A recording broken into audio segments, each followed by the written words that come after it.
നമ്മൾ ഇന്നത്തെ വീഡിയോ പരിശോധിക്കുന്ന യൂട്യൂബിനകത്ത് നമ്മൾ കഴിഞ്ഞ ദിവസം ഒരു വീഡിയോ ചെയ്തിരുന്നു. യൂട്യൂബിനകത്ത് നമ്മൾ വീഡിയോ കാണുമ്പം നമുക്ക് ഇൻ്റർനെറ്റ് അധികമായിട്ട് ഉപയോഗിക്കുന്നത് തടയാൻ ചില സെറ്റിങ്സുകളെ കുറിച്ച് നമ്മൾ വീഡിയോ ചെയ്തു. അപ്പോൾ നമ്മൾ ഇന്നത്തെ വീഡിയോ പരിശോധിക്കുന്നത് യൂട്യൂബിൽ നമുക്ക് ലിമിറ്റ് ചെയ്ത് വെക്കാൻ സാധിക്കുന്ന ഒരു സെറ്റിങ്സ് ഉണ്ട്. അതായത് നിങ്ങൾ 1 GB ഉപയോഗിക്കുന്ന ആളാണെങ്കിൽ നിങ്ങൾക്ക് ഒരു 500 MB വേണമെങ്കിൽ യൂട്യൂബിന് വേണ്ടി ഉപയോഗിക്കാം. അങ്ങനെ നിങ്ങൾക്ക് യൂട്യൂബിന് വേണ്ട MB കൃത്യമായിട്ട് യൂട്യൂബിൽ തന്നെ സെറ്റ് ചെയ്ത് വെക്കാൻ സാധിക്കുന്ന ഒരു സെറ്റിങ്സ്, വളരെ ഇൻട്രസ്റ്റിംഗ് ആയിട്ടുള്ള സെറ്റിങ്സാണ്. പല ആളുകളും അറിയാതെ ഒരുപാട് സമയം യൂട്യൂബിലിരിക്കും, ഇൻ്റർനെറ്റ് തീർന്നു പോകും. അപ്പോൾ യൂട്യൂബിൽ ഇരിക്കുമ്പോൾ നമ്മൾ യൂട്യൂബിൽ എത്ര സമയം ഇൻ്റർനെറ്റ് ഉപയോഗിച്ചു എന്നുള്ളൊരു നോട്ടിഫിക്കേഷൻ നമുക്ക് ലഭിച്ചു കഴിഞ്ഞാൽ നമുക്ക് നിയന്ത്രിക്കാൻ സാധിക്കും. അത്തരത്തിലുള്ള സെറ്റിങ്സ് നമ്മുടെ യൂട്യൂബിനകത്തുണ്ട്. വളരെ വ്യത്യസ്തമായിട്ടുള്ള സെറ്റിങ്സാണ്. ഏതാണ് നോക്കാം, വീഡിയോ അവസാനം വരെ കണ്ടു നോക്കുക. നിങ്ങളുടെ സുഹൃത്തുക്കൾ കൂടി വീഡിയോ ഷെയർ ചെയ്ത് കൊടുക്കുക. അപ്പോൾ അതിനുവേണ്ടി നിങ്ങൾ പ്ലേ സ്റ്റോറിൽ പോവുക, നിങ്ങളുടെ യൂട്യൂബ് ഒന്ന് അപ്ഡേറ്റ് ചെയ്ത് കൊടുക്കുക. അപ്ഡേറ്റ് ചെയ്തതിന് ശേഷം നിങ്ങൾ യൂട്യൂബ് ഇതുപോലെ ഓപ്പൺ ചെയ്യുക. യൂട്യൂബിൻ്റെ ഏറ്റവും താഴെ കാണുന്ന ഭാഗത്ത് വലതുഭാഗത്ത് നമ്മുടെ പ്രൊഫൈൽ കാണും, അത് ക്ലിക്ക് ചെയ്ത് കൊടുക്കുക.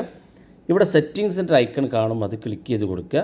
ഇവിടെ നമ്മൾ യൂട്യൂബിൻ്റെ സെറ്റിങ്സ് ഭാഗത്തേക്ക് എത്തി കഴിഞ്ഞാൽ ഏറ്റവും താഴെ ഭാഗത്തേക്ക് വന്നാൽ ഇവിടെ കാണാൻ നിങ്ങൾക്ക് ഡാറ്റ സേവിങ് എന്നുള്ളൊരു ഓപ്ഷൻ, ഇത് ക്ലിക്ക് ചെയ്ത് കൊടുക്കുക. ക്ലിക്ക് ചെയ്തും നമ്മൾ നേരത്തെ ഇവിടെ ഒരു സെറ്റിങ്സ് കഴിഞ്ഞ ദിവസം നമ്മൾ പരിചയപ്പെടുത്തിയിരുന്നു. ഇവിടെ ഏറ്റവും താഴെ കാണുന്ന ഭാഗത്ത് ഡാറ്റ മോണിറ്ററിങ് ആൻഡ് കൺട്രോൾ എന്നുള്ളൊരു ഓപ്ഷൻ കാണും. ഇവിടെ ഏറ്റവും അവസാനത്തെ settings mobile data usage reminder എന്നുള്ളൊരു ഓപ്ഷൻ കാണും. ഇതൊന്ന് എനേബിൾ ചെയ്ത് കൊടുക്കുക. എനേബിൾ ചെയ്യുമ്പോൾ ഇവിടെ ചോദിക്കുക എത്ര MB ആണ് നിങ്ങൾക്ക് യൂട്യൂബിന് വേണ്ടി ഉപയോഗിക്കേണ്ടതെന്നുള്ളതാണ്. അപ്പോൾ നിങ്ങൾക്ക് ഉദാഹരണത്തിന് 500 MB ആണ്, 1 GB ഉപയോഗിക്കുന്ന ആളാണെങ്കിൽ 500 MB ഒക്കെ ഉപയോഗിക്കണം എന്നുണ്ടെങ്കിൽ 500 എന്ന് ഇതുപോലെ ടൈപ്പ് ചെയ്ത് കൊടുക്കുക. ഇനി നിങ്ങൾക്ക് GB ആണ് അല്ലെങ്കിൽ 1 GB ആണ് യൂട്യൂബിന് വേണ്ടതെങ്കിൽ ഇവിടെ താഴെ ഭാഗത്ത് MBയും GB ഉണ്ട്.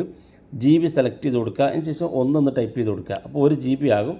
എത്രയാണ് വേണ്ടതെങ്കിൽ ഇതുപോലെ സെറ്റ് ചെയ്ത് താഴെ കാണുന്ന ഭാഗത്ത് ഓക്കെ ബട്ടൺ ക്ലിക്ക് ചെയ്ത് കൊടുത്തു കഴിഞ്ഞാൽ പിന്നെ അത്രയും GB അല്ലെങ്കിൽ അത്രയും MB നിങ്ങൾ സെലക്ട് ചെയ്ത MBയും GBയും തീരുന്ന സമയത്ത് യൂട്യൂബിൻ്റെ ഭാഗത്ത് നിങ്ങൾക്ക് നോട്ടിഫിക്കേഷൻ കിട്ടും. സെലക്ട് ചെയ്തിരിക്കുന്നത് ഇത്രയും GB അല്ലെങ്കിൽ ഇത്രയും MB നിങ്ങളുടെ ഡാറ്റ ഉപയോഗിച്ച് തീർന്നിട്ടുണ്ട് എന്ന് നിങ്ങൾക്ക് യൂട്യൂബിൻ്റെ ഭാഗത്ത് നിന്ന് കാണാൻ സാധിക്കും. അതായത് യൂട്യൂബിലെ വീഡിയോ കാണുമ്പോൾ എത്ര കണ്ടോ അതാണ് യൂട്യൂബ് കാണിച്ചു തരിക. അപ്പോൾ തീർച്ചയായിട്ടും ഒരുപാട് അറിയാതെ ഇൻ്റർനെറ്റ് യൂട്യൂബിൽ ചിലവാകുന്ന ആളുകൾക്ക് അതൊരു ലിമിറ്റ് ചെയ്ത് നമ്മളെ ഓർമ്മിപ്പിക്കുന്നതിന് വേണ്ടി യൂട്യൂബിൻ്റെ ഭാഗത്തുള്ള ഈ സെറ്റിങ്സ് നിങ്ങളെ സഹായിക്കുന്നതാണ്. വീഡിയോ ഇഷ്ടപ്പെട്ടെങ്കിൽ നിങ്ങളുടെ സുഹൃത്തുക്കൾക്ക് മറക്കാതെ ഷെയർ ചെയ്ത് കൊടുക്കുക. ഇതുപോലുള്ള വ്യത്യസ്ത മാർഗങ്ങളുമായി നമുക്ക് അടുത്ത വീഡിയോയിൽ കാണാം.